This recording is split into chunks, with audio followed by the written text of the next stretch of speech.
ও ভাই, এখানে 40,000 টাকা আছে। আমি তো ভাই গরিব মানুষ। আমার সামর্থ্য থাকলে আমি আরো অনেক কিছু করে পারতাম। মনটা চায় যে কলজেটা ছিঁড়ে দিয়ে দেই।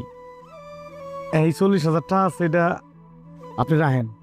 ভাই এই যে কিসের টাকা? এটা আমার জমাইনি টাকা। এখন কাকি অসুস্থ, টাকা পয়সা লাগতেছে, আপনি এই টাকাটা দিয়ে কাকির চিকিৎসা করেন। আপনি আমার ভাই নিয়ে,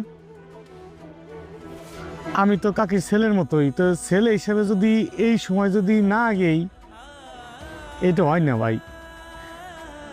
আপনারা রাখেন। হাসান ভাই, মানুষও তো ভালো হয়, সেটা আপনারা না দেখলে বোঝার উপায় নেই।